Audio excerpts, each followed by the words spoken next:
No niin, ihan tässä 2 kilometrin päästä Belfastin keskustassa ollaan naapurustossa ja oli niin kaunis keväinen päivä, että täytyy sinun kirkko näkyy. Tuossa on kivestä tehty talo, oikein rivi niitä. Aina saman kaavan mukaan, puusta ei tehdä taloja ollenkaan. Eikä muutenkaan sellaisia rintamamiestaloja, että kaikki on, ei nyt ehkä kaavan mukaan tehtyjä, mutta saman kaavan mukaan, mutta kuitenkin ei näytä niinku. Vähän uskon, että täällä ei oikein ole tapana tehdä itse omaa taloa, että ne on aina valmiiksi tehty jonkin muotin mukaan. Siinä on jonkinlainen oikein Kroisoksen vähän isomman kokoinen kivitalo.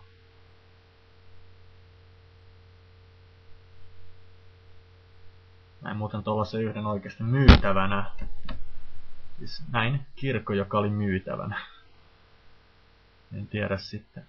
Täällähän on kirkko niin kuin melkein joka kadun kulmassa. Että tiheämmässä kuin Suomessa on sivoja. Taisi olla pieni hautausmaake siellä takana. En tiedä kiinnostaako sitten kummisetää. Se on vähän varakkaampi asuinalue. Taas kivitalo ja on pienempi versio tuosta kirkosta näkee samaa kaavaa.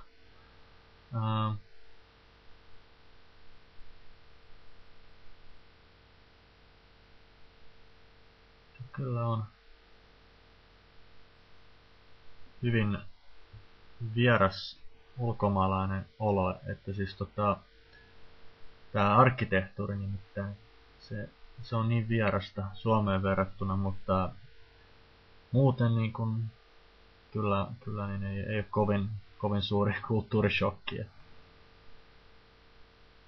Et kyllähän tää nyt se vähän mitä olen Englantia nähnyt Lontoossa, niin ei ole kyllä tällainen peruskatunäkymä mitenkään erilainen Englannista, että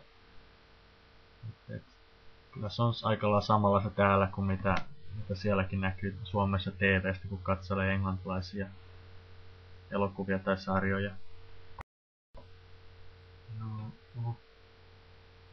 ihan Suomelta tuoksu, oli niin keväinen samanlainen päivä.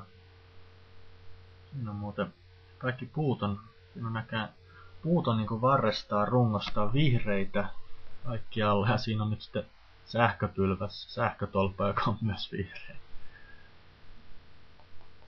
Täällä on joo 2-kerroksisia taloja tosiaan. 2-kerroksinen sen talon pitää näköjään olla. Siinä on vähän kolkonkin näköinen myytävänä oleva talo.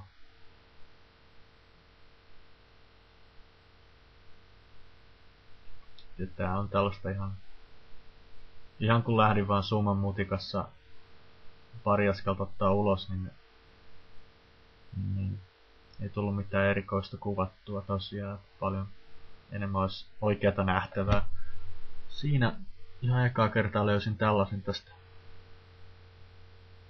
Et se on ihan peruskoulu, ala-aste.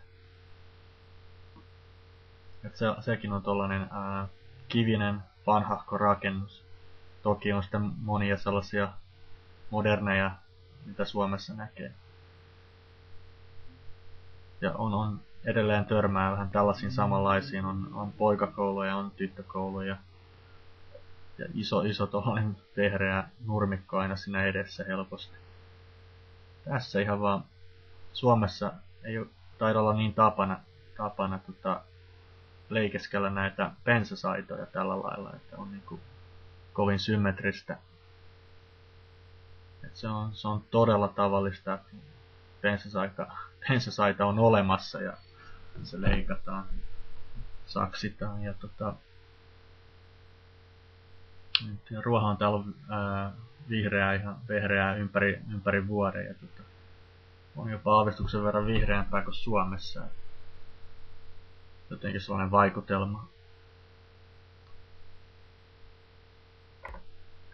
Juu, että terveisiä vaan sukulaisille ja jos on jotain toiveita niin voin kyllä tuossa ihan tuttujen reittien varsta löytyy varmaan kaikenlaista kuvattavaa, jostain erityistä, mitä erityisesti haluatte,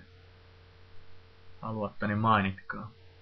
Ja vaikkapa muutkin YouTuben kautta, että voin katsella mikä onnistuu kuvata.